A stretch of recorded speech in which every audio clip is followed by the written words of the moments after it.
Woo, hello everybody. How are y'all doing today? It's Dadman Walking 55 here, coming at you now. We got another wonderful Buck Rogers episode tonight.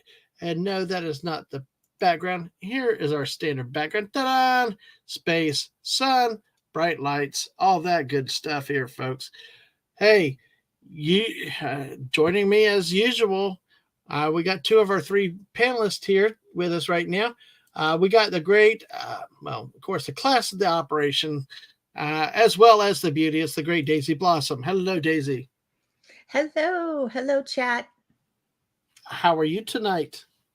I'm doing quite well, thank you. How about yourself? Doing fine, and I still love that deep dark black cat, your avatar. That is just does look like a Black Panther to me. Oh, in chat, yes, that's my kitty cat Binks.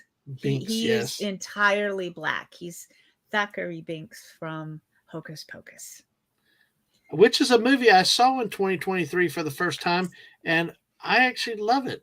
It's actually really a good movie. Now, welcome to the club. I know. Thank you for being patient with me. But better let's bring late in than never. Exactly. Well, let's bring in a second member of our crew, JT Kirk. Hey, JT, how are you tonight? Hey, muted. Oh, there you are. How you doing? Doing good.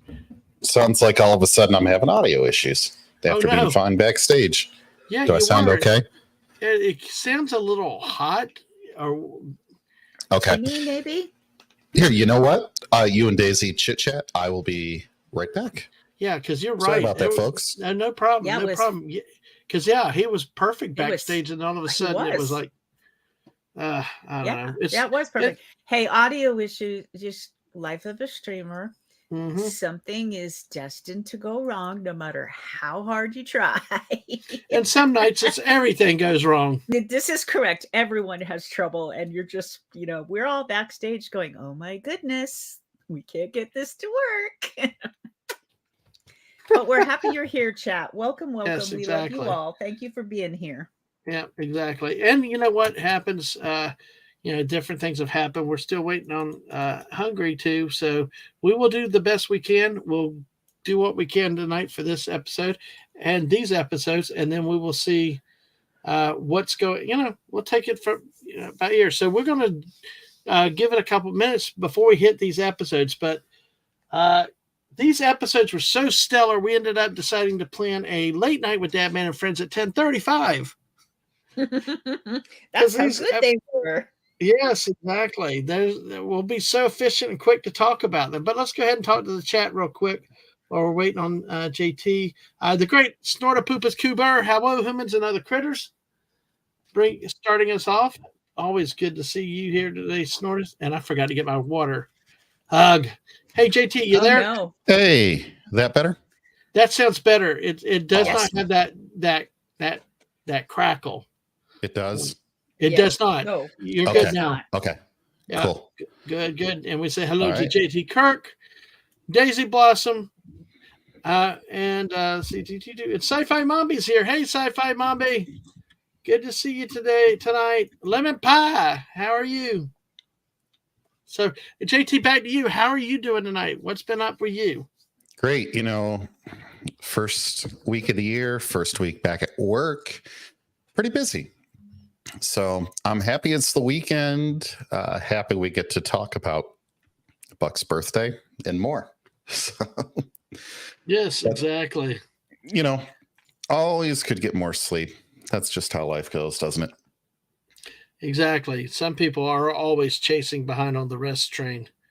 So how that goes, and there's sometimes I feel like I can never catch up. That's how crazy it is. So, but no, it's, I don't know. Have y'all ever felt run down? That happened to me actually a couple weeks ago. Before Christmas, you could tell. I mean, I just ran down and it was like, slow down on the late night things and just needed to. That's different than the time zone thing. That was a different thing. But Ashy Slashy's here. Hello, Ashy. Hi, Good to see you. I believe that I did turn off the emote only. All right, so y'all can't comment over on that side.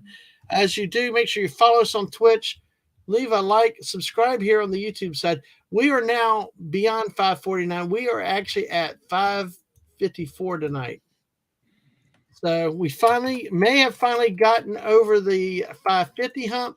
It's like every time we hit that mark, it's like it like plays with it like a yo-yo from time to time. So but good to see you. And then Daisy is also over on the YouTube side. So, oh yeah, Killed by a yo-yo. What a way to go. Exactly. Well, Snortopoopas' mission is to boldly sleep where no bear has slept before. Aha. I like that. I like that. Well, bears, I feel like, can kind of sleep wherever they want. Yeah, exactly. What Hey, do? Liam. Poke him? Cats Yeah. do that as well. Yeah. They sleep on or on top of you or anywhere. Top of refrigerators, top of bags, top of, you. Have you, I'm sure y'all have had JT, have you had cats before? Oh, yeah. I have two right now. Well, it's like they always love to sleep right beside and under you, like and they pin you under the cover. When you try to go roll over at night and you can't move because there's a body like stuck in there right there. Well, they're trying to get warm and also take over the bed and then the world. And judge you while doing it all. Yes. Correct. Oh, yep. Gosh. Well, like a bear. Yeah. Like a bear who's 1,500 pounds. Like you said, who's going to stop him? Who's going to stop him? That's correct. Exactly. Well, maybe Buck Rogers could stop you, but short of that, and even then, it might not be an easy time. I don't know what he's going to do. Judo kick a bear, 1,500-pound bear. You could always go after him with that glowing red hand. Oh gosh! Yes, we're teasing some of tonight's episode. The glowing red hand, or a red blob. I will say, the red blob. Of red blobs flying around. Badly digitized 70s bad red blobs. It wasn't even a blob. It was just this red pulsing squibble thing. Yeah, scribble's more like it. Yeah, but you know what? You did say something there we can hit on real quick. I've never seen so many karate kicks, judo kicks in my life till I started watching the series, and I noticed it. Know. And I noticed it this episode. It's like everything was a kick, and badly choreographed at times. Well, still, it's not. At least it's not like the mouse and their Disney stuff, the Last Jedi and stuff that they put in it. Disappearing weapons. Yes, I remember.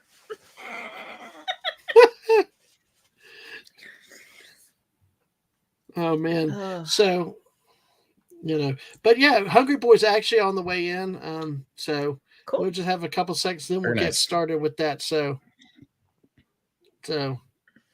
nice. Exactly. So we'll have the whole gang here. Mr. Angel is actually here tonight. Hello, Mr. Angel. Oh, hail, Mr. Angel. Good to see you. Mr. Angel. Good to see you. Just for people in the audience that might like the sports ball, I'm still kind of mentally in that show we did 2 nights ago where we talked about the college sports ball and then the NFL sports ball.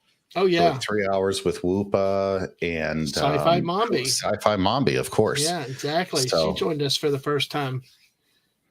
So, and we'll be doing that on Wednesday nights for the next few weeks while we're talking the NFL playoffs. Hey, Mr. Angel, it's all good because everybody's busy. And greetings to Miss Martin Muses tonight. Hello, great to have you here, Miss Martin Muses. Teresa, hope you're doing well tonight. Admiral Teague, oops, it jumped on me. Admiral Teague, good to see you. Howdy, good to see you too tonight. So Admiral on deck. Admiral on deck. Well, we'll say that with God, I was calling Columbia yet, but Hungry, when he gets in, we're gonna fine him $50 or something. But hey, it's all good. But yeah, did they talk about the officials at all? Because I feel like we could double or triple the fine then. We're trying to be positive about things like this. We don't talk about officiating crews. Officiating in college, pro, doesn't matter what level of sports, they're bad. Except for tomorrow. I'm going to be on sharp because I'm officiating high school basketball games again tomorrow. A couple of church league games. So, there should be no fouls then, right? No, I call everything a foul. So no, there's plenty of hacking. Parents. Oh, yes. Even in the church league. Oh, you want fun officiating? Oh, I once started laughing last year because some of them got worked up. I'm like, okay. So you know what it is? Even if I think I'm ended up being wrong, I double down even better. I'm like, okay, I'm even more right. but it's just like I had one say, like, "What are you watching, you see?" And I'm like laughing the whole time, like, you just laughing, like, you guys gotta love it. So, My husband and I were watching a couple of Premier League games mhm. for the real football. And you should have heard us. I'm sure the neighbors were laughing because they watch soccer as well. We were telling the refs and that was wrong, and this guy was doing the wrong thing, and that should be a yellow card. No, no, no, get up. You just pretended to fall. We were just officiating the entire game. Well,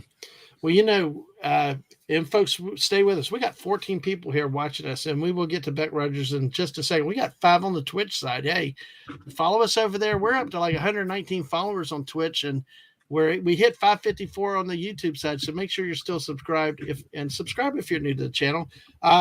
We appreciate the support, and we will get into Buck Rogers. We're just trying to wait for Hungry to get here in just a moment before we get into these episodes, because normally each week we look at 2 episodes. This week we're looking at 2 episodes. Episode 15, Happy Birthday Buck, and episode 16, A Blast for Buck. Well, folks, there's some that are better than others, and there's sometimes when you just tonight. That's why we scheduled a late night with Dadman and friends at 10:35, because you're going to understand why when we're done with these. But here, without further ado, subject to a $250 American fine is the great Hungry Boy. Hey, Hungry. Hello, folks. How you doing? Yeah, I had a few problems with the link, but finally got here. So, I did too. Yeah. I think it's a StreamYard's thing. I don't think it's on Dadman's end, because I've been noticing other people having problems with SY in the past couple of days. Well, it's nice that you noticed my end. I do take pride in my end, but I reserve that for the ladies, but it's okay. I'll take the compliments. Thank you. Excuse me, what? What? Okay, Buck Rogers, right. Stay focused. I don't know what you guys are going on about. I know. Well, we say, but in about an hour and 20 minutes, we will be squirreling up a storm in a little bit. But let's. We got 2 episodes we're looking at tonight: Happy Birthday Buck and A Blast for Buck. It's more like 1.2 episodes, but yeah. Yes. I 1.1. Less if you take out the intro. That's why I said 1.15. Yeah, exactly. Yeah, my boss even less than that if you take out the preview. I'm like, why did you bother with a preview for this episode? A preview of a review. Yes. Well, we'll get into it. But Mr. Angel, me bum for my British friends. Me bum. That is. Hello, Mr. A. Wonderful. Hopefully, I I sounded somewhat British with that one. But hey, let's talk about episode 15. Happy Birthday, Buck. Happy birthday, Buck. Directed by Sigmund Newfield Jr., written by Martin Pascoe. This originally aired January 10th, 1980. Episode number 53415. Episode summary here is that nearing his 534th birthday, Buck is feeling homesick for the 20th century, so Wilma plans a surprise party to cheer him up. To lure Buck out of his apartment and allow Wilma to set up the party, Dr. Hewer assigns him to escort a psychic courier named Raylan Darren to New Detroit. At the city, assassin named Cornell Traeger, who has mutant power to alter molecular structures, plans to kill Dr. Hewer as revenge for sending him on a disastrous mission 15 years ago. Traeger has since spent the time in prison on an alien planet and blames Hewer for his suffering. Traeger abducts the courier to find out where Hewer is, and Buck must stop him before he can carry out the killing. So, all right, folks, that is the episode synopsis we have with 16 wonderful people here. If you're familiar with this episode, please feel free to opine in the chat. Leave your questions, comments in it as we talk about this episode tonight.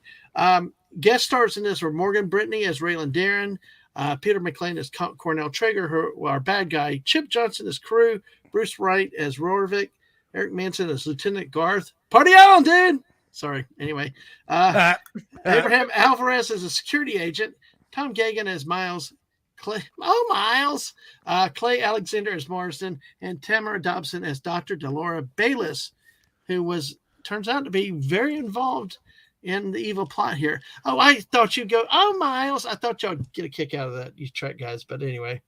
No, we hate that.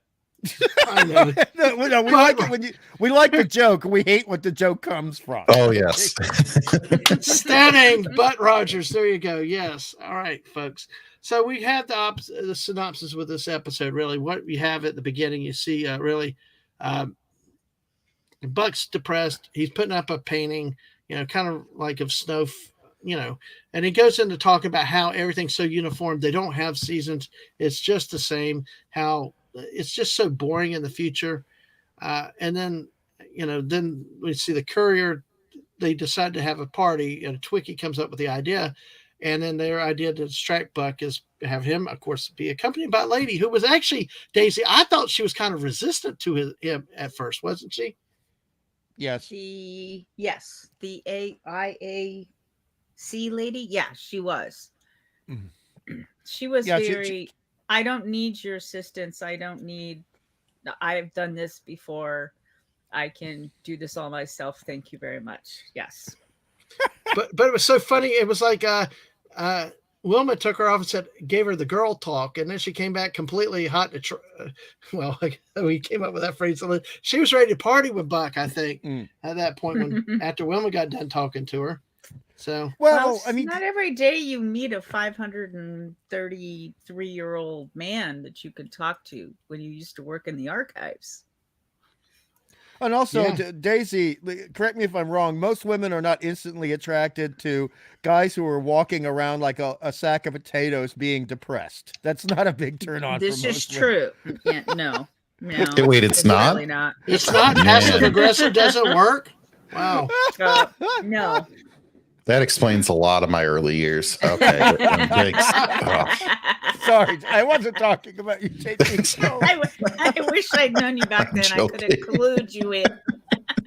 Well, you should have seen this the other night. I don't know if y'all know, but I got JT worked up one night. He actually came on screen and showed his camera because it won't go too far. We can talk more about it later. But I was like, I wasn't sure what the big deal with Rather Khan was, and he.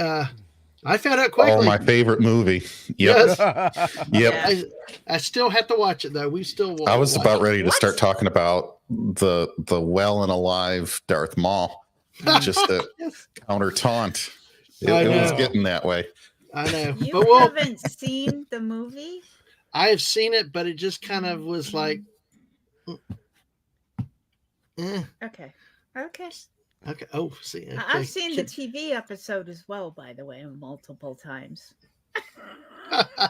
Well, we'll have to talk about it more on our late show, but we're going to get back to our Buck Rogers tonight. But also we had that introduced, and they come up with the party idea with Twiki, and then we see the Traeger escaping. He got loose, jumped out there and raced to the Stargate, and his ship made it to the Stargate, but it was eventually disabled, and he was in flight.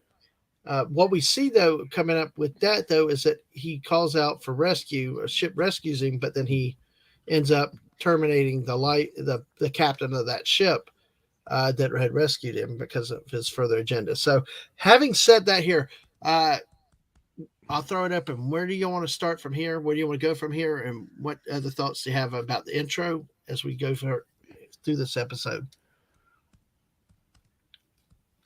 You guys go first. I need to quickly do something, and I'm going to be listening. But sorry, I'll be right back. Okay. JT, you want to go? You cut out for half of it, so I was hoping somebody else would go. I'm so sorry. No. Basically, I talked about how how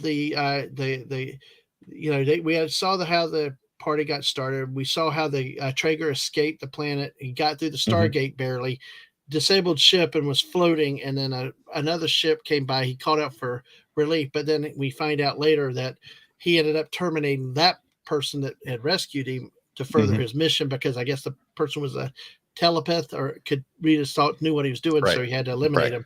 Yeah. But from there, I mean, we can. What have I gone over the intro that y'all might want to that y'all pulled out up to that point? Well, so they take one of the guys to the doctor, the one that died, right? The one that rescued the pilot, and then they said he was poisoned progressively. I don't know what that means. Slowly. But I did notice that they actually had the actor under the blanket and he was breathing. I'm like, can't we put a dummy there? I Like, know. anyway, I did want to You kind of noticed that joke. too, Davey? Yeah, Yes. Okay, go ahead. yeah. They said Lieutenant Garth, and I was the name of the doctor. No, it's Lord Garth, and Admiral Teague knows what I'm talking about. Oh dear God. So, and Hungry knows too, and probably Daisy. Yeah. I have no comment. Oh. Is it Wayne's World thing? It's a Star Yes. Trek TOS thing. Yes. Original series? Okay. Instead of, it's not Captain Goth, it's Lord Lord Goth. God. Yeah. Yeah. Oh, And so they called him Lieutenant Garth, and I was like, wait, what? And I had to like back it up like 3 times and put on subtitles to make sure that's what they said. Anyway, but that was that was about my the end of the intro for me. Well, I'm sorry. Where did they get the quote unquote monkey masks for the guys that were chasing our bad guy? I'm like going, oh, okay, I know we're trying to do aliens. I appreciate you didn't have a lot of budget. This is on TV. But who looked at that and went, yep, that's what we're going with? oh. Well, They were, and you know- God, those masks. And you know, terrible. that's just tipping the iceberg there with that. I mean, it was like Planet of the Apes, movie type. Planet Yeah. of the No, Apes. much But worse. They were cheap. much Yeah, worse. They were cheap like the versions. $5.95 Halloween masks from 1979. What's You know name the of ones that at the mom and store? pop shops? Spirit Halloween or Yeah. something store. Yeah, they set up in empty buildings for the month of October. Yeah, it's that kind of mask. Wow, that's something. Keep going, Daisy. Yeah. Oh, no, that's all I had to say on that. I was giggling, and then we went into the dead body thing, and he died. I'm going, well, I assume they mean the poison went through his body slowly, but that's not what they said. And then he was breathing under the blanket, and I'm like, okay, I'm trying to be serious here, people. Right. Right. I was expecting him to just sit up in the middle of it and like get some shock value. Yeah, Maybe like he in the wasn't really 70s dead. with smaller screens, you wouldn't have noticed. Mhm. But you sure do now. So, Well, the It's opening possible. the opening is even more disappointing for comic book people because at the top of the credits you see written by Martin Pasco. Martin Pasco was a highly successful Superman comic book writer for DC, which at that point was the biggest comic book company not at that point, but when he was writing Superman, DC was the biggest comic book company in the world. So of course you're thinking, hey, action, adventure. In this episode, Marty, what were you smoking? What happened, Marty? Where'd the real Marty go? I mean, Marty is much better at writing than this. Much better at writing than this. And what a morose opening. I mean, Buck. Oh, geez, it looks like somebody magically sucked all the dopamine out of his bodily system. And oh, geez. Well, do you think that they may have overdone his melancholy? Like he wasn't just being bland or bored. He just was like almost. He looked suicidal at the beginning. Yeah, he really was like not just a matter of being bored. It was just like he why hated bother it. living? He had this attitude of why be on this earth. And I swear, as a kid, and then later in my 20s, I was thinking, was something going on in Gil Gerard's life that was coming through? And it just felt way too real. It didn't feel performed. No, looking back at my notes, I did have actually a few more things please. About that opening scene. Maybe everyone will have to go back, or maybe we'll see his quarters in another episode. But the really low table on the insultingly low couch is shaped like a string bass, and it looks like a foam cut string bass. Was that the style in the 70s? Those did exist, and I think anyone with good taste was annoyed by them. So Okay. yeah, Okay. Fair enough. I did not like the picture at all, I but hated it. I thought maybe that It was was kind of like a like, 70s favorite art style. But liking the picture, I realize is aesthetics. well, However, it's looked like a Christmas card, like the Yes. mhm, Thomas yeah. Kincaid, I think is the Yeah. painter. Yes. That's sort of what it looked like. Although a step down from him. Much. And I'm not Yes. trying to be Yes. insulting to that artist, but that's just the way it looks like when it was filmed. Now, I bring up the picture for a different reason, though. Everyone in the future seems to be completely oblivious to anything that happened before the war. So, where do they find this art?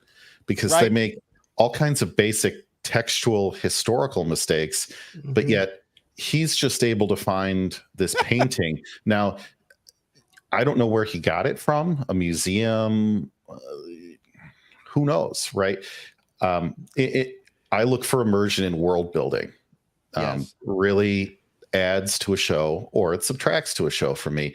And I just looked at this picture and I'm like, yeah, I know they got it off a backlot, some standard art stuff, A yard but sale, you mean? yeah, yeah, Yeah. like it was in a Hollywood warehouse somewhere and they just picked something out and put it there, Yep. But in the future, where did he get this from? Because I doubt a museum would just lend this out for personal use. I know I might be way overthinking this whole thing, but You're not it overthinking just it. No. gives me a moment to pause. The It third, was so irritating. The third, yeah, the third thing before I'll hand the floor back to somebody else.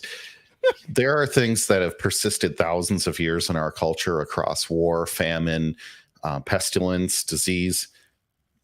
I feel like celebrating birthdays is one of those things that's never going to change. I mean, the tradition on the birthday might change, but if you knew Buck's birthday was coming up, don't. I know they're all adults, and so maybe birthdays aren't quite as special, but they always seem to be very sensitive and cognizant of the fact that it's a man out of time, and yet his friends kind of wait for his birthday and then wonder why he's mopey. It just it The seemed odd. Like, inconsistency. I just would like to think, Ugh. no matter what, humanity would maintain that out of many of the other traditions. Birthdays would still be special. I agree with you. All I can say to that. Oh, no, you go ahead, Daisy. You go ahead. Oh, no, I was just going to agree. I mean, unless, see, these are not like clones or humans have gone to being created in test tubes and that kind of stuff. We're under the assumption that it's still humans have birthdays and that sort of thing. And yeah, I'm agree with you that they would still realize it was going to be his birthday. And I would think they might have looked up before the day of what the traditions were if they could find them, 500 years in the past. Yes. Yes. The thing is that Marty Pasco, although he was a really good writer and he was a fun guy to talk to, there are two things about him. Number one, he was not good at science fiction elements. And number two, he was good at, believe it or not, action elements, even though we got almost no bloody action in this episode. And he also tended, once he broke into Hollywood and got really popular in comic books, he tended to overextend himself. He took on too much work. And this honestly felt like a script where he was lingering on the dialogue and just rushing through, working out how the rest of the episode would transpire. There are certain parts of this episode all the way throughout where it just feels like, oh, Marty's not interested in this, and he's got 3 other gigs on the grill cooking away, and he just didn't bother much. Other episodes have a lot more to offer than this one, in my opinion. And that's clear from the beginning. The painting thing really bothered me, so I completely agree with JT on that one. The 8 masks just made me want to thump my head against the wall. And as other people were saying, the incongruity of being aware of Buck's age and then having no notion of birthdays, it sets you off with the wrong emotional reaction to the episode before the episode has properly begun. You guys know what I mean? Mhm. I Yes. agree with that. I realized I was muted. I'm sitting here talking and it's like I'm muted, but a couple, yeah. Make sure y'all hit that like button too if y'all can. Let's get it up there. And but like I like what Snort Poop said earlier. Damn it, Buck! What the hell the matter with you? Other people have birthdays. Why are you treating yours like a funeral? And yeah, it felt like that from the very beginning. It's one thing to be kind of mopey or kind of like melancholy or just down on your day, but it was just like it was like overacted or overwritten. It was like And just Dadman, do what? do you know where that's from? That's a quote from a movie. Oh, that quote right there. Yep. I'll give you No, one guess. Well, is Wrath of Khan? Exactly. Guess whose birthday it was? Spock's. Jim Kirk's. No, Jim Kirk. I could have been the Dr. McCoy though, because he tended to be kind of grumpy at times. But yeah, He's always grumpy. No, exactly. A garage sale in Regal 10. So, Mr. Angel said archaeologists fall for the object trap too. Sometimes the pot must have a significant role in rituals of the ancient people.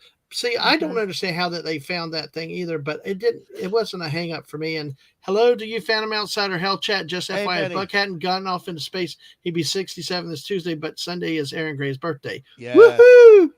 all right. Yeah. So, I will say, unlike y'all, that did not. Do I say hi to Sci-Fi Mombi? Was she in earlier? Yes. Hey, Mombi. Okay. Hey, McCoy. It's always McCoy's just in a bad mood, but I didn't lose it at that with that scene with there. I was willing to play along, go with it because it kind of spoke to the future. It spoke to how they really didn't have much that was going for them. They didn't have much that was variety. That everything was so homogenous, even the down to the weather. And all that was what was kind of pulling Buck down, and that he was kind of mad because to him it wasn't like life anymore because you don't have the thunderstorms, you didn't have the snow showers, you didn't have the random stuff that just popped up and happened because they could control it so much. That's an excellent point and But very I do sci-fi think- oriented. But I do think he went acting and the way they wrote this, they did go way too far over because they almost made him he made him like a crotchety old bastard instead of just somebody that was disheartened. Okay. You know what I mean? Oh no, I do. I'm just I didn't have that reaction to I understand your reaction Yeah. and I can And that's what's understand good, how you folks. see it, Folks, that's what we do around here. We all come up with different responses, different points, and stuff like that. I just want to make sure, at least logically, if I explained it well enough, because you see, this is kind of interesting because you guys, there's some things that y'all get hung up that I don't get hung up on. Then there's some things I get hung up on that y'all don't get hung up on, and it's really neat for having a discussion like that. But yes. any other thoughts for the beginning, the opening? The what we find out about how he eliminated the pilot of the ship that had actually rescued him. So are we at the scene where they kind of talk and he goes to the Stargate then? Yeah, Is we're at that okay. and past that. We've gone to. He's flew through the Morgue. Stargate We're at the morgue. You're talking Yeah, we're about at the the scene morgue. at the morgue. because Where they pull shot out the with sheet and they show the Lord guy Garth. and they say he's been turned into half. This is another bitch of mine for today. They say silicone. They meant silicon. If he was Yes, half, yes, that was in my notes too. Oh, Yeah, like, not the silicone. same thing. And I thought they'd pull the sheet down and he'd just be covered with fake hoo-hoos or something. I mean, exactly. And this is why I was sure Marty had been overworked when he wrote this, because a writer does not confuse silicone and silicon. A professional writer doesn't do that unless they've had 2 hours of sleep in the past 30 hours. Then they'll make that mistake. But the whole morgue scene, this is really weird because this was a payoff with no setup instead of a setup with no payoff. We didn't actually see the murder happen. I mean, Marty, what the hell were you on when you wrote this? Marty, come on, Marty. You can do better, Marty. Dang it. Now I'm sorry. Go ahead. they might have actually tried to film that and then they realized, oh, wait, it's going to cost us another $20. And we spent it all on the red floaty orb from the vampire episode. They sure still didn't spend it on the ape mask. I saw Planet of the Apes on that so bad, and I was like, I don't blame this Terran pilot for running from the immigration patrol because they're just a bunch of damn dirty apes. Yes, precisely. Yep. Oh, but Damn it, hopefully you've seen Planet of the Apes. You say no. The one with Moses or the one that came out in like 2000? The real one. Moses, the one The with real one. Moses. Charlton Yes. Heston. Charlton Heston. Chuck Heston. Yeah, I Jeez. I was not going to make it today. I was influenced by a bad guy years ago. So only Lex pieces. Luthor? Only pieces. No. I've only saw scenes and pieces when I was a kid. I have not watched the really old thing. So You heathen. well, I was young. I was young. I was young when I saw them as well. That's Daisy, not an stop. excuse. Daisy, you're still young. You know, you're still young. They came out like 18, 20 years before I was even born, and I still saw them. Come on. Come on. I gotta mute. Anyway, I Well, was just we'll just add it damn to the dirty watch apes list. is the line from Planet of the Apes. So anyway. All right. Well, folks, make sure y'all hit that like button tonight. We got 5 likes. We got 12 of y'all watching on the YouTube side. So help us out. Hit that like. And we'll have some fun tonight with this episode. I love, he's already Hungry's still laughing over there. Yes, So I'm just, now at this point, it was very Johnny Mnemonic before that existed. Yep. That was in my notes. Get your stinking paws off me, you damn dirty ape. There you go. You snorted poop as a bird. Yes. So, okay, Gotcha. well, okay, it's in He your means notes. us. He's not quoting the movie. He means all of us. Probably. Pardon me, I'm a feline. I don't know about you humans. Yeah. yeah. Well, Daisy, with this line right here about Johnny Mnemonic, and you said you had it in your notes. Let's go ahead and talk about that while we can, since it came up. Well, that is in relation to Ms. Merritt, the IAC, which I'm sorry, I missed what those letters stood for. IAC, if anyone has them in their notes.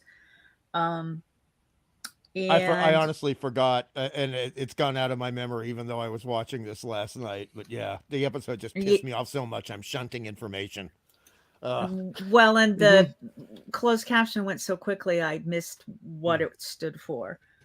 Anyway, her whole idea or her job is she has this information, it's implanted. She has to go have a procedure to take the information out. She does not know any of the information. It's stored and doesn't cross with her memory. Yes. Right. And the movie Johnny Mnemonic did something similar with information being implanted into his brain. He was the courier. He took it to where it needed to be, and then they extracted it. So But that's what it Johnny means. Mnemonic that movie is 1995, so it was obviously after this episode. Okay. Yeah. All right. So that's how that means. Okay. I did want to talk about this topic. I don't know if this is the time to do it, though. Okay. Well, go ahead. Let's just do it. So implanting information, we'll just say because we don't know exactly how it was formatted, into someone's subconscious only to be directly capable of being pulled out by someone else. Why didn't they like encrypt a file and put it in there? It seemed not a way that she would actually transmit any information. Yeah. It seemed like a bad idea from the very start. And Hungry, it's the gentleman you were talking about that I don't think was great with sci-fi elements there. It might sound okay on the surface, but then I'm thinking here, wait a minute. Well, what if the subconscious like changed what happened? What if she pulled it up from her subconscious? If it's not encrypted, then she's just a walking target. Yeah. Like it would be better if you put it in a briefcase with handcuffs and a bunch of combination locks, and then you open it up and it's all Enigma encoded in, and Yep. it you put multiple layers behind it. Just putting it on some courier. Yes. Yeah, it Well, was we too can convenient for me for the plot. It was just one step too convenient. This we was can this is currently very. end to. Oh, I'm sorry. No, Daisy, go ahead. Go ahead, Daisy. I was going to say we can currently end-to-end encrypt things sent from one computer to another, or conversations or things through things like WhatsApp. You have to keep in mind when this was made, but I still think it was a very inefficient. I'm with you, JT. Mhm. It seems to me that 500 years from now, it would simply just be easier to encrypt it on something else and transport it, not in a human. What if the human, she just gets in a spaceship accident or car accident? They don't have cars, but whatever, and dies.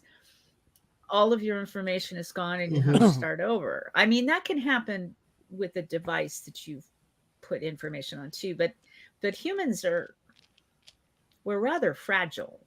Yes. So especially if you're transporting people through space, I mean, decompression is a thing. Yes, and also you can burn out usable portions of the brain with one bad fever. You can have a fever so bad that if you don't die from it, you are permanently a little, as they used to say in the old days, addled. You're a little bit addled in the head. And so the notion of having delicate information put into something as tragically fragile as neurological cells let's just say it really does feel like Marty at times. Now let me ask you who's the this. writer. Let me ask you this question though, because y'all are better with the sci-fi. Y'all are better with things like this now, and I agree. I know about the fragility of the human body, the mind, things like that. But is it possible that this was just a product of its time in the 70s? That this was the only avenue that they could think of that would make it to see. We look back and say, well, that's not real. That's not believable now. But remember, this is still the 1970s, early 80s, when people back then, I mean, look, seeing aliens in the cantina in Star Wars was freaky to a lot of people. It was relatively unexpected. new. Yeah, that was relatively only 2 years before this. And that's why maybe any type of futuristic computer or piece of technology, maybe they used it because at the time that was probably the best plot device they had, where people would actually potentially believe it and accept it. I have a different theory, though. I mean, I agree with what you're saying, but my idea about this, simply because this happens with writers who work in both television and comics, is sometimes you retroactively create something from something else you need. So I think Marty had this great idea for the magical cybernetic psychologist hair salon. Oh God, the hair salon. Oh my God, the hair salon. I about lost my mind. What about HIPAA was not a thing back then? I'm just going to say. Confidentiality. Yeah, that's the first thing I was thinking. That too. Yeah, let's just have everybody in the same room but the hair salon. Oh God. Their heads are less than 2 feet from each other. They can all hear what everybody else is saying if they bother to listen.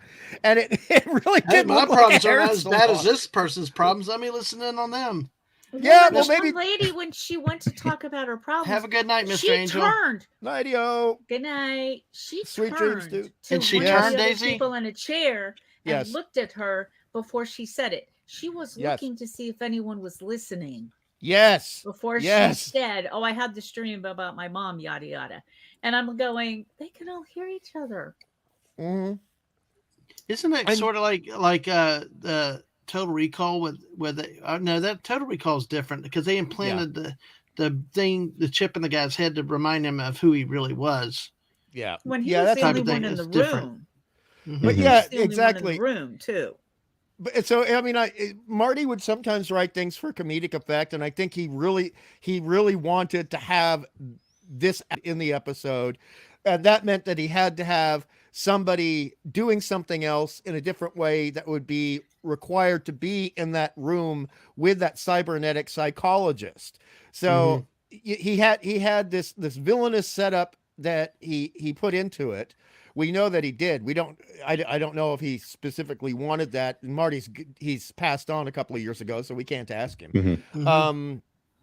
But if you create that situation, therefore you have to create the intelligence agency operative with the information in her head that requires to be taken to the psychologist to have the information removed. It's a backwards engineering kind of writing situation. And I mean, I was grateful for the laugh at the horrible hair salon, but it was just no. Because I mean, Daisy, we remember going with our mothers to the hair salon and seeing those gigantic dryers. Yes, that they put on the whips over your head. Yes, and I got to sit in them. I got to sit. I played in them as a kid. The ones that had the bowl, I'd get up in there and like talk. Yeah, I would make noises into the holes. I would make noises in the holes, and then the ones with those deep things that were in this one. Yeah, those were different type of dryers. Yeah, oh yeah, love those things. They're funny, and they had to be really big back when women would have beehive hairdos. Yeah, you know, it was so funny seeing that. But I'll tell you what made me laugh and groan at the same time, which comes right after the introduction of the hair salon psychologist, whatever the hell they wanted to call it, was, oh my God, the fake afro. Yeah, I was just going to joke about that. That's why that guy was trying to break into the doctor's office so bad. That would probably, in all seriousness, that probably would come off as culturally offensive this day and age, as bushy and matted as that was. I actually have it written in my notes. The exact words are Spike Lee probably complained. Yeah. So, yeah.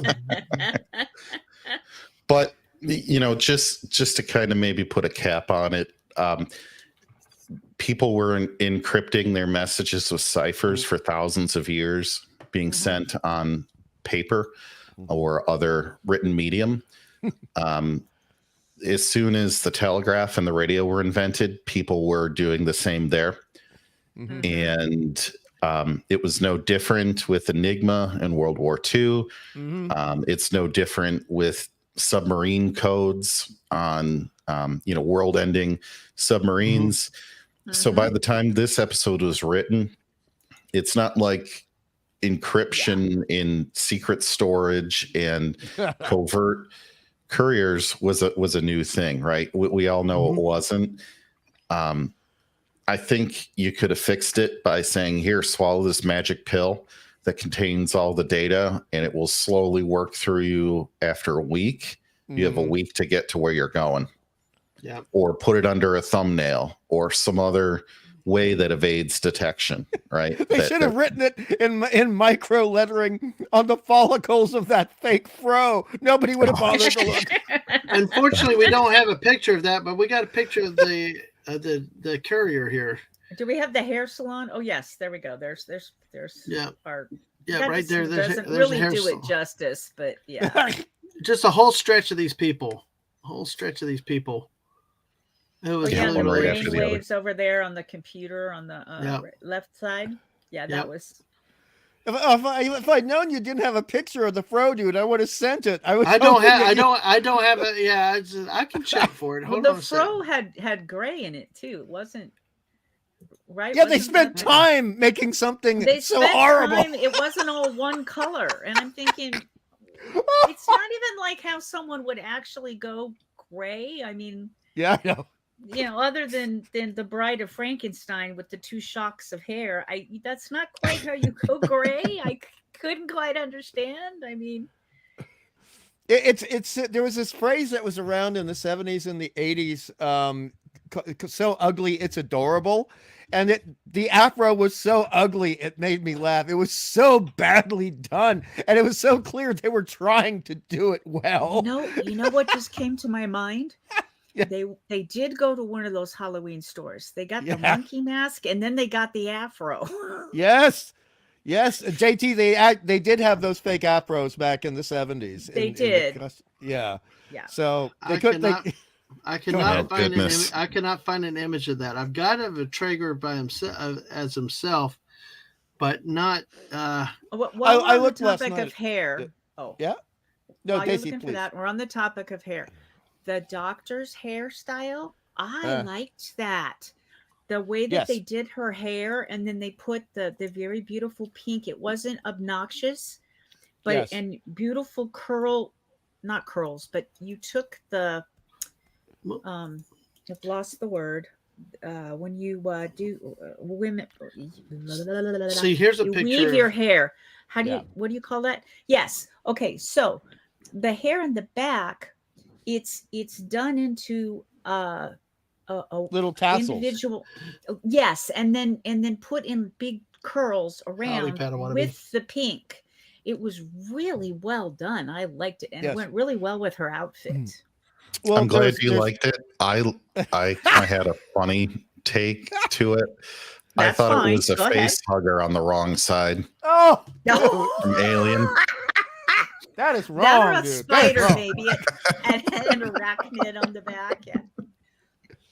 Oh, geez. No. Well, see, the thing Having is, having watched this done and having taken care of young children, having had done very creative things with hair, this is very hard to do, and I appreciated how pretty it was.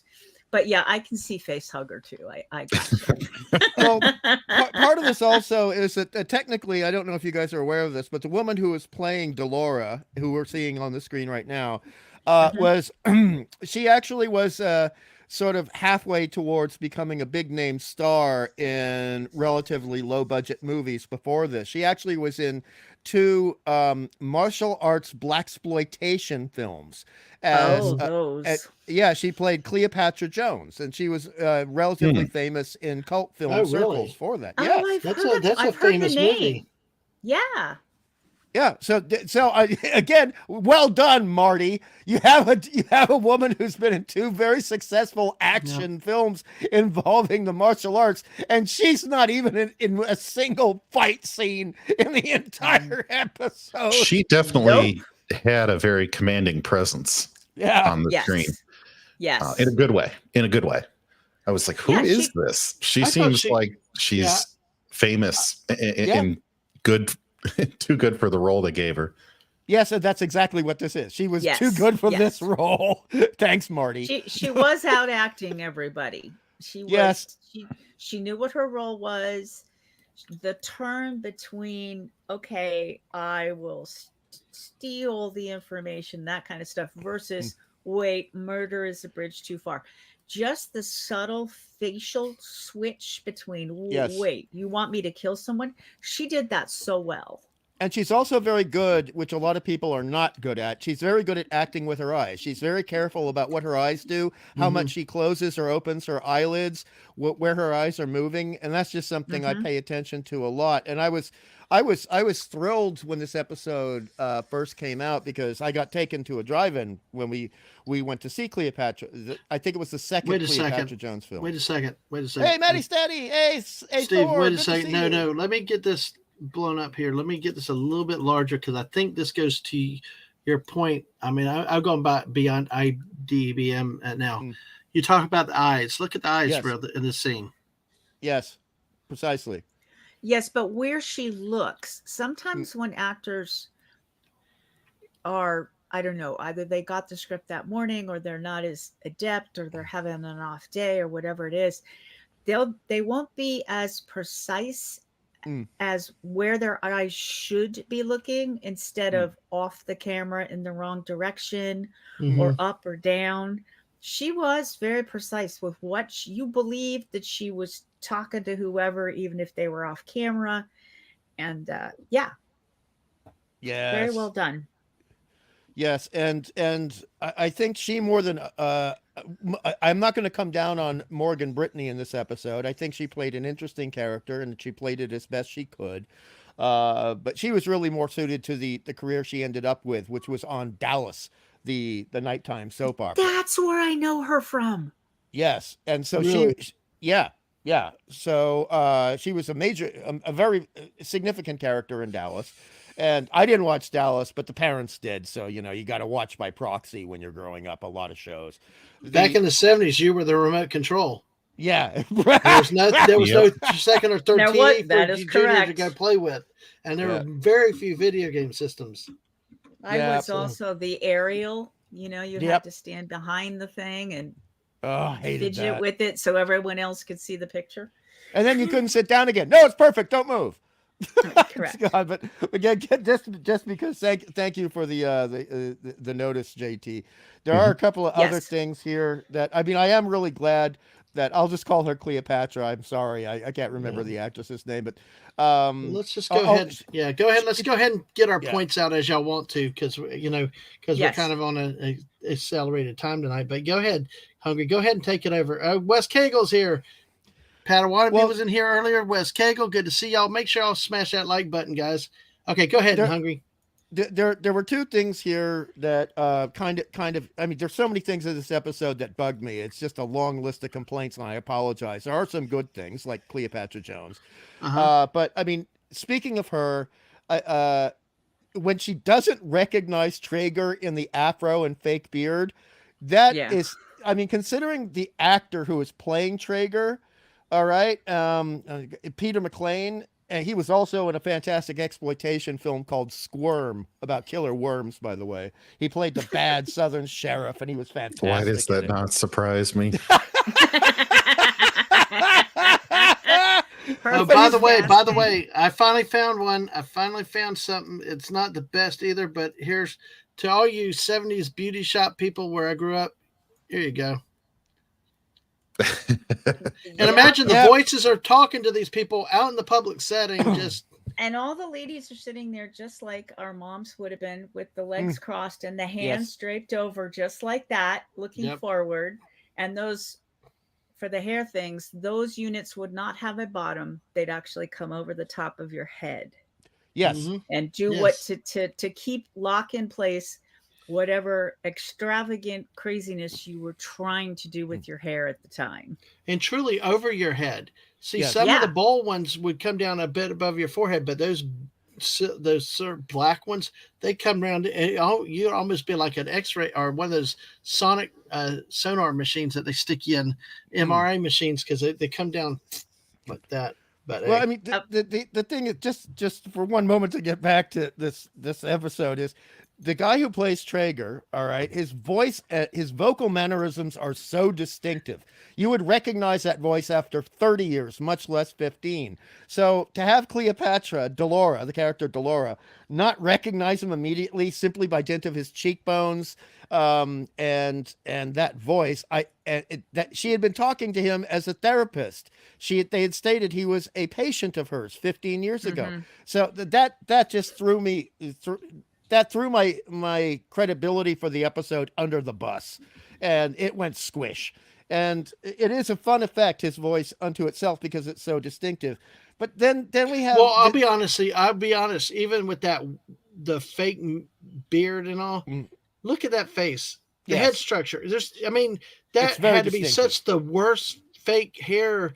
You knew it had to be fake. How would you not recognize this guy, at least from heads? Not the voice, and because folks, we're talking a badass carpet. It's like shag carpeting that's like 4 colors. That's half installed and half of it's coming up from the floor already. It's just crazy. So I'm still looking for it. But go ahead, Hungry. That might be an in joke by Marty, because like I said, he wrote a ton of Superman stuff, and there's been a joke ever since the 1950s, before any of us were born. How do people not recognize Clark Kent as Superman just because of a business suit and glasses? It's the same voice, same hair, same face. I found it. Same jawline. I found it. Here we go. We're ready. Yeah, that was just. There it is. Oh my god! And he walks down that red hallway with this dark olive it's green, Bob Ross. Black, Yeah. gloves. Bob Ross meets Darth Vader. The beard is sort of fluffy and straight. The hair is. He's like, it's awful. Let me in. I need a poof up or something. This looks like a glamour shot for what we saw in the episode. True. The episode looked like half of it was falling off. It did. It did. I'm not even sure this hasn't been touched up a little bit in Photoshop somehow. This is way better than the episode I watched. Yeah, it last looked night. awful in the episode. It's a fucking disrespect. It Dr. also Disrespect. Sorry. Dr. Disrespect. Yep. Nice one, Pat. One of you. And Phantom Outsider does agree with you. If you think someone's dead, hearing the voice after 15 years may be a disconnect. Yes. Not a very observant psychiatrist. So, Yeah. Well, no, we got it, Padawan. We got it. Yes. Even Daisy was laughing at that. So, Yeah. But Yeah. the other thing, and this is just the sci-fi person in me, and I'm hoping it's in Daisy or JT's notes, is he says the avians can change anything, including organic matter, into Right. anything they want. So wouldn't they be able to change an off-worlder like him into another avian, so there was no reason to be pissed off with him and lock him up for 15 years? You know, just to quote a certain character from South Park, it doesn't make sense. Nope, it does not. Well, Oh the other boy, thing that here we go. drove me nuts. Okay, I suffer from migraines. So Oh, no. I have multiple pairs of tinted glasses because the light causes pain. And this guy has one pair of weird sci-fi-esque visor thing going on. That aren't dark, by And- the way. That's not really that dark. Yeah. So you can still see his eyes. Mine, you can't see my eyes through my dark glasses. I'm going, why, dude? Why do you? It's so important to you. Why do you only have one pair? Mm. I mean, I And realize fragile pair of glasses, easily Yeah, they destroyed by broke- one accidental fall onto the Yes. floor. For God's sake. Correct. Yes. Yeah. This guy was not in the gifted classes in school, Daisy. No, Nope. no, he was not. No, Not at all. no. Well, Daisy, what other Hungry? We can come back to the. Do you have any other good points that you like that we want to get out? We'll save the bad points. Come back to them after everybody else is given. But Yeah, any other good points? I have an important good point. Yeah, Yes, good. this is the first episode where we have a bar with no disco music. And this is the first time in the series, and I love that. That jumped up the rating for 4.5 to 6. There was talk about there was some techno dancing, or was that the next one? Yeah, but that's not the music. The music. But in they this threatened was us with terrible. dancing, though. They threatened us with threatened dancing. us. So Yeah. I thought Oh. the other thing that was, I thought it was good from a perspective of this shift between Miss Merritt, the IAC agent lady. Yes. Yes. At first, as we said, she was, yeah, I don't need you, Buck. Go away. I don't need a babysitter. I'm fine. Yes. And then she was intrigued by the fact that he was over 500 years old and she had worked in an archive, which didn't have the right information or in the right order for that far back. So when they went to the restaurant to have dinner, she changed outfits. Yes. She went from her work outfit, which was right. sci-fi-esque. It was fine on her. It looked fine. But she's got this gold number going on at dinner, and I'm going, wow, not only is she a courier, but she runs around with like that outfit, but it was pretty on her. I just thought it also helped sell. She really changed her tune once she realized, oh, I can have an interesting conversation. It would be very interesting to spend some time with this gentleman. Yes, indeed. Yep. And, I wonder there what was kind of stories Wilma shared with her to change the tune. Girl talk, but hey. Well, speaking of No, that, we I did don't have- think she did. You don't I think she did? she's- No, I think she simply just cued in on the part that that the woman had been in the archives, and so very, very, very swiftly say, "Hey, by the way, this guy is over 500 years old, and he lived back in the however long that would be. I don't know how old he was in '87 when he went out into space." And I think she was just sold on that. I don't think Wilma said anything else. All right. That also well, happened in Star Trek, the original series, Space Seed. But Yes, it did. what's Hey. that? What did JT? Go ahead and expand. on there that. was a female that Khan became attracted to Khan, and Khan became attracted to her, and she was a historian, Mhm. researcher, and so she took to Khan because he was from the past, right? Yes. So Yes. And she was warned Yes. about that too. I mean, Yes. it is considered by many people, not all, to be possibly the greatest episode of classic Star Trek ever made. Hmm. And I mean, I can roll with that. I have my own preferences, but JT makes an excellent point there. And again, Marty Pasco was a Star Trek fan, so it's not surprising this got recycled a little bit. But what he was good at, what Marty was actually really good at, was dialogue, even in comic books. So there were some lovely little bits of dialogue in this that I greatly enjoyed. For example, when there's there's a comment about men half Buck's age, and the reply is, "There are no men half his age," and I thought that Yes. was just hilarious. That was Yep. funny. That was funny. That got a good laugh.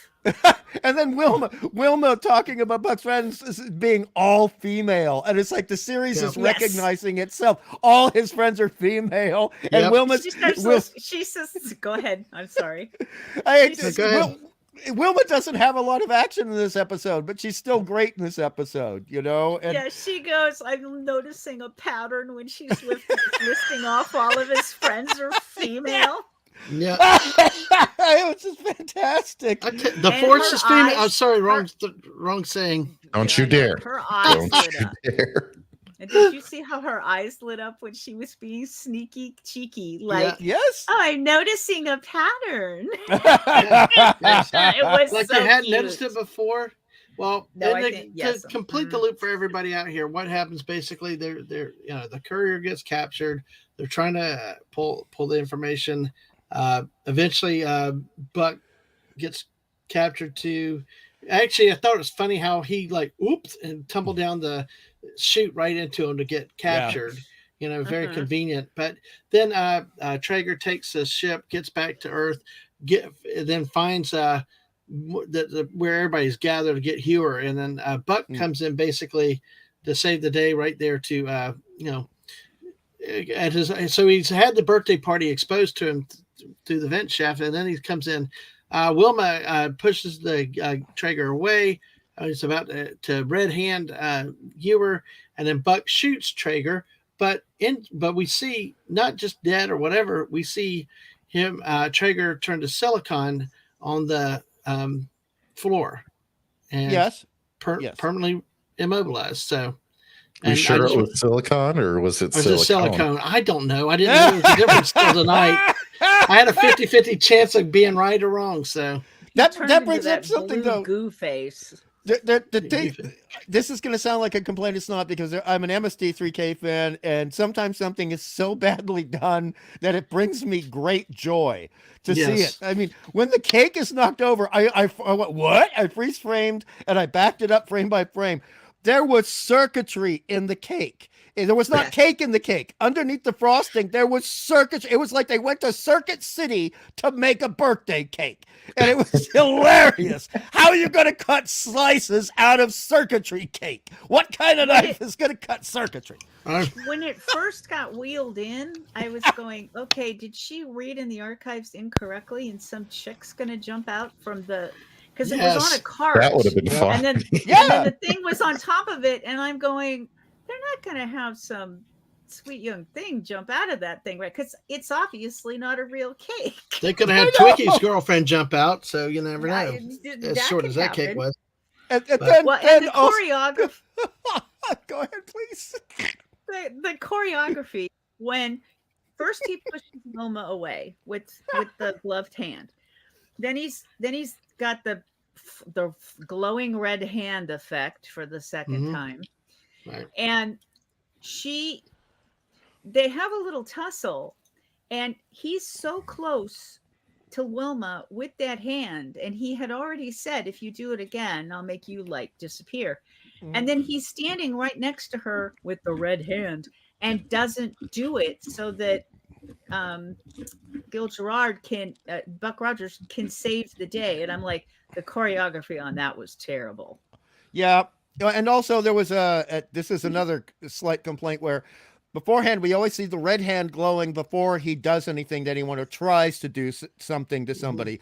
But when he there's in the scene you're talking about, Wilma and him are in a tussle. His hand is raised high, and it's not glowing before we switch to the next part of the battle scene. So yeah, that was very badly choreographed. But speaking of bad things that are entertaining, unless you were done, Daisy. I'm done. Well, JT, Daisy, do y'all have anything else that y'all really in your notes wanted to say here? I want to make sure y'all get them out because we need to go ahead and try to wrap this episode up. Very, very quick things. One, I join everybody else's sentiments on the cake. You could tell it was fake right from the beginning. But I did love the balloon scene. I thought the balloon scene was great. And then I guess a third thing here, not just two, Wilma Deering looked fantastic at the party. Just great. So that's in my notes. Yeah, go ahead and expand on that then. That the necklace she was wearing was just gorgeous. The color, she looks really good in mid to lighter shades of like purple, as opposed to in the beginning, she was in a very beautiful blue, but it wasn't as gorgeous on her as when she wears shades of purple. Oh yeah. Yeah, I know. Purple's really, really good. Although that peach color suit was pretty good too. So that's the best. Yeah. Well, it brings up something about the leading up to the party scene that was great with Dr. Hewer saying, "I will not suffer this indignity," or something to that effect. About if some assassin came for him and killed him, and he was found dead with a party hat on his head. Oh yes, that was funny. Well, the way the people wore the party hats, they looked like dunce caps. They were like so awkward. It was like a bunch of nerds were having a party. They were way too big too, unless smaller party hats became a thing after the 70s. But they all looked way too big. They did get that party hat was pretty common around 1975. I have to say, it was just hilarious. I know. Daisy, did you have any other thoughts before we get to Hungry's final thoughts too? I don't have any final thoughts. What? Let Daisy and JT. We're really, folks. Really, we enjoy Buck Rogers. We really enjoy Buck Rogers, but you'll really see what we think of it. Sometimes it's not the best, but we'll be honest. Go ahead, Daisy. Yeah, no, I was just I really noticed the colorings of the outfits for the ladies this time, because you three guys, I thought I'd give a female take on some of the outfits and the hairstyles this time. So. Thank you. Appreciate it. Is that it? The last thing? Yep. I mean, aside from the masks, these masks that they showed. Well, the oh God, that too. I was thinking of like the Agents of S.H.I.E.L.D. or Marvel when they use that weird mask thing, and I'm thinking this one, the whole thing, the hair and the mask all fall off on the floor, and I'm like, wow, you guys needed to watch Marvel. I mean, I realized this was way before that, but it was funny. No, it was the masks were so terrible. The human masks were worse than the ape mask. And this magically transforms. Oh, but listen, you got to throw the Afro beard in there too when we're talking about masks and all. This is the episode of masks. You know what I should have done was have a poll about which was the worst getup: the ape mask, the party mask, or something. Yeah, which was the worst? But yeah. All right, well, folks, on our fork popcorn bucket thing, I'll go first. I'd say this was 2 and barely a 2. That might be generous. It was just slow. At least it was something, and they tried to do something, but it's still better than Ahsoka, but I think it's just a product over time. And I tell you what, there's no there's so little pew pew. I don't want red hands. I want pew pew and bang bang and blow ups. Red hands are something you go to the doctor to get a prescription for. If your hand stays red longer than 5 seconds, you need to seek medical treatment. So And if his hand is that red, what about another certain part of his anatomy? How bad is that? Yeah, we're gonna leave that one. and we're not talking about the butt. All right, Daisy's Dadman, cough. my rating on this. Yeah. I give it the same rating that I give Star Trek TNG 7th season 17th episode called Masks. I give it the same grade as that. I give it a D. I know we don't Okay. really do letter grades, but yeah. I And consider Hungry that knows probably. what episode I'm I talking consider about. that probably about 3/4 of a bucket, one bucket of popcorn. Yep. Yep. Okay. All right. Okay. Daisy. All right. Daisy. Daisy does letter grades, so I'm gonna give it a C minus. Whoa. It did make me giggle. It had several. Sometimes I was giggling at them, not with them. Yes. But I did love the actress who played the doctor.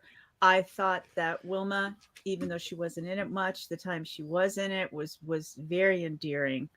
So I'm gonna give it a C minus. Okay. All right. Hungry. I prefer numeral grade, so it would have been a 4.5, except for some of the things that Daisy mentioned and some of the other aspects and the accidental. Out of 10? You mean out of 10? Yes, out of 10, 4.5. I raise it to a 6. So what's that? Is that a C plus? That's like a C plus. Let's Dang, see. man. You're like you love this episode compared to us. Yes, but I'm the hardcore MST3K fan. I've seen Okay. almost but every 60 one of those episodes. But 60 out of 100 is a D. Well, No, then that fits. That's fine because well, I but don't rate it highly. It's not an F, Yeah. but Yeah. there were these. See, I mean, as Daisy will know, you can have someone write a 5-page essay, and maybe one paragraph worth of that essay is an A, but the rest of it is an F, and so therefore it becomes Yeah. a D. You know what I mean? Yes. Exactly. It does. I gotcha. Yes. Well, see, Teague mentions his with Hawk. I am already freaked out about it. I don't ever understand or what. So I'm interested to see how they brought this Hawk dude in at some point. But wait, that's for another day. With that, so folks, that was our feelings on the this episode. The second episode that we have to look at tonight was A Blast for Buck, directed by David G. Finney, written by Richard Nelson and John Gaynor, aired January 17, 1980, episode 53420. Basically, a strange device materializes on Dr. Uhura's desk and presents a riddle for Buck. None of them can solve it. They did the brain scans and all this other crap. They tried to narrow down a culprit, but what they did is the episode is a clip show, footage from all the previous episodes. If you saw all the other episodes up to now, you saw this damn episode. You got a little bit of it at the beginning. You got the big stupid reveal because we got Hieronymus. I want to call him a different word. Hieronymus Fox. Gary Coleman makes a return at the end as the big prankster. I mean, folks. This was the dumbest waste of time of an episode. You know how you said before that like they spent the budget. This to me was the episode where they ran out of money and they just threw shit together on the wall to see what would fly. Daisy, go ahead. I was going to say, this is what I would call this episode. It was a land filler episode. Mm-hmm. Yep. Yep. Well said, Daisy. Well said. Mm-hmm. I had more notes. My notes yes, were exactly, longer Phantom. about the- Yeah. Oh, Yeah. sorry. My Yeah, notes go were ahead. longer about the fact that we decided we weren't going to take notes because it's in my book with all my other Yeah. ones. So I didn't want to come to it and go, why are there no notes? So I wrote this note about how we weren't going to take notes because this is silly. Yes. I had two things I wanted to say about this episode, and that is all because it was that insulting to the viewer. Like this, the- like the that first- good meme. That The first meme, big like insult. the clip from Billy Madison that Teague's referencing. Yeah. God, The may God previous- have mercy on your soul. The previous episode, Buck's birthday is January 7th, which Yes. is this weekend. This episode takes place after it, canonically, and it takes place on New Year's Eve. And last time I checked, we New find Year's out. Eve happens before January 7th. So, Yeah. Yep. epic fail, F right there. Even if you change the names of the months, which they did in the last episode, it wasn't December, it was called something else. But yeah, Mhm. yeah, The second- January is after New Year's. Mhm. Yeah.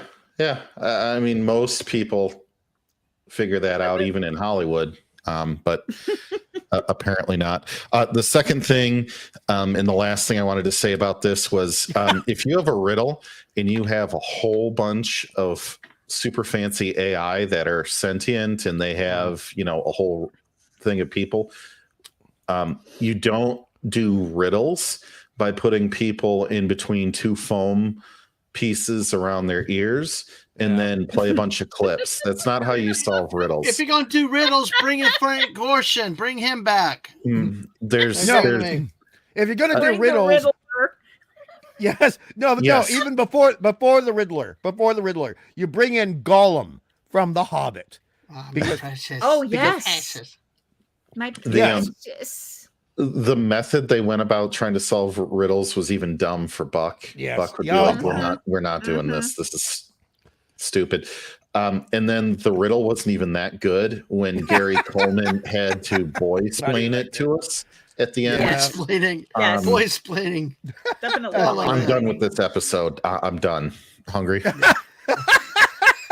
Well, I have to agree. I mean, I had it in my notes that don't put a riddle into something if you are not intellectually capable of writing a true riddle, because a lot of the hints did not match up to the answers, and it aggravated me as a grade schooler. It aggravates me now. It's just very poor writing, and to have so much of this stuff just be a revisionist recap episode, as they call it now, a clip episode. I retitled this episode "Eternal Sucklight of the Spotty Script Mind." Well, the problem with the problem with me with the clips was that they, use of like brief clips are maybe okay, but they were playing like minute and a half, 2-minute clips. I mean, it really was like there was no exposition, there was no solving it. They played like big segments of previous episodes. Then they talked a little about, it can't be them. Oh, it can't be them. It's almost like, well, why bother? So, all The right. one Yeah, other folks, thing that bugged we me- don't. Go ahead. I'm sorry. One other thing that bothered me is when it was Tweaky's turn to have his memories read, Oh gosh. they take this weird cord thing to stick it in the middle of his chest. And I'm going, it's a robot. That's not how you get information out of it. He could tell you it because it would be But in it his tickles. memory bank. And it tickles. Come on now. Well, there's a reason for that. There's a reason for that, Daisy, because this was as Fanti said, this is so clearly done to save money. And the thing is, when you have a big name voiceover actor, you have, even if they're only going to be in the room for 20 minutes, you have to pay them for the entire hour. Yep. And Mel Blanc was the biggest voiceover actor of that time period, still, even in 1979. So if you can do anything where Tweaky is not actually speaking and Mel Blanc is being used, you've saved over $1,000 on budget right there, Gotcha. right there. And there you go. oh god, the savings, the monetary savings on the show. The thing with Gary Coleman being filmed against like a blank wall, and he's just on the video screen. He was no better in this one than he was in the first one. No, he wasn't. Man, I don't blame him. I blame the writing and the direction and the show. But they couldn't even afford to get Gary Coleman in the same room with everybody else. Yeah, And he's they like probably filmed it at the same time they did the other episode. Well, that's possible. Yeah, I know. Or he was already doing different strokes at that time, I believe, and so wouldn't have that much time to do it. But for whatever reason, there's money, but then there's time, which in making television is money because everyone's paid on the hour on set. Yeah, absolutely. And so this was just the cheapest of the cheap. This is like waking up at Christmas and you've got a box that's a foot by 2 foot by 2 foot. You open it up and there's a $1 toothbrush from Kmart in the box. Exactly. That's your Christmas present. Well, I think with this episode, I think with that we're gonna continue making references back as we have more time over the season, just for the fun. But yeah, Phantom's right. Is that Gary Coleman was the biggest star for the network at that time? Yeah, exactly. So they were going to try to work him in as much as they could. It was It just And he didn't would come not have off. a I lot of didn't like- time. He wouldn't have a Yeah. lot of time, Dadman, because back at that time, Daisy will remember, and you might remember too, if you were a big star on any of the 3 networks, and back then we only had 3 networks plus PBS, they had to do a lot of public appearances. They had to do a lot of specials like Battle of the Network Stars. Yep. And I mean, his time would have been very precious at when this was being Well, produced. Yes, And Daisy. theoretically, because he was young and theoretically should be spending some time in school, Yes. his time, the amount he could be filming and in makeup and wardrobe and all that would have been limited. Yes, very. Yeah, there were actual contracts for child stars stating Yeah. that they had to have at least 3 hours of education to make up for the lost school time every day they were on set, etc. So that's a very Yeah. good point, Daisy. Making kid movies, the kid with 200 IQ and that thing. Oh, that's also kind of other different working assignments. So, but like JT Kirk, it's a bad memory. Thank God he didn't run off from us and quit the cast of our crew because it's something this bad and a waste of time. I mean, that's like, it's like, if you've seen all the others, you've seen this episode, especially the anticlimactic. It's a freaking New Year's thing. It was like, Yeah. you try to drum us up some enemy, and then it was just a stunt, a bad prank. And you set off prank. all the alarms on in the Oh, city sorry, and/or the working whole out the planet. bugs. Yeah, I'm terribly Yep. sorry. Yeah, I guess we'll have to reprogram it. So, folks, Yeah. just to let you know, we don't discuss these episodes beforehand up until this one.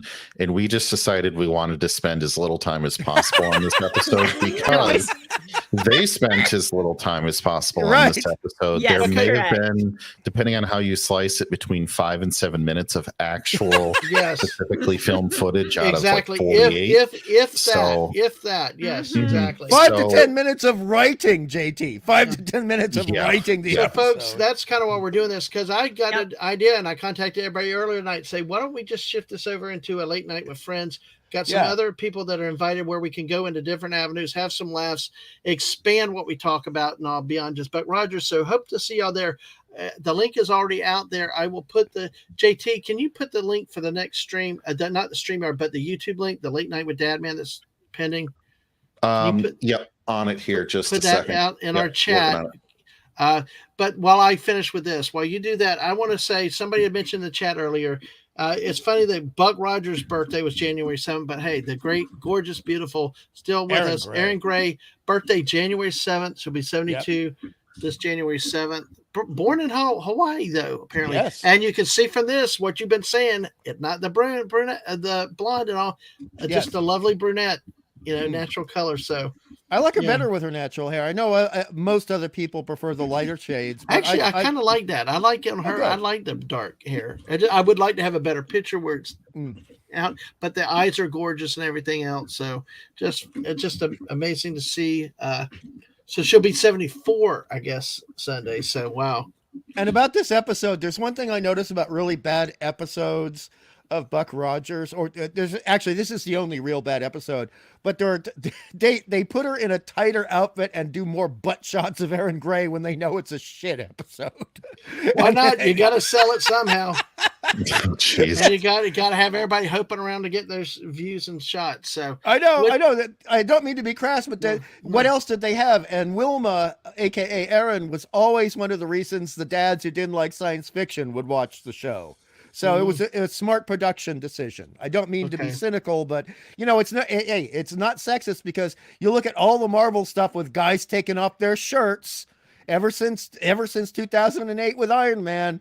So cheesecake and beefcake sell. They will always sell because we're never going to get rid of that aspect of our DNA, and that's about as much science fiction. Well, I am going present to in this I'm going to episode. overrule that and go out with one last thing here is the gorgeous Erin Gray and her birthday Sunday, January 7th, because we'll end it on a positive note with that. But with that being said, make sure join us in about 5 minutes over there at the link that JT had put out here. We're going to do squirreling. We'll come up. Who knows? I mean, maybe I'll throw out a topic. We'll chase it if we want to. Topics within reason and see where this goes. So, on that note, I'm going to say good night. Hope to see you in 5 minutes. Daisy, thank you for being with us. JT, Kirk, and Hungry Boy. But Daisy will not be able to join us over on that. But Daisy, thank you so much for being with us tonight. Thank you, Daisy. Thank you. It was Okay. lovely. Thank you, Daisy. It was lovely. Absolutely. See you guys next week. All right. Well, And Sounds everybody, good. Night. everybody, see you in about 5 minutes. Bye, all.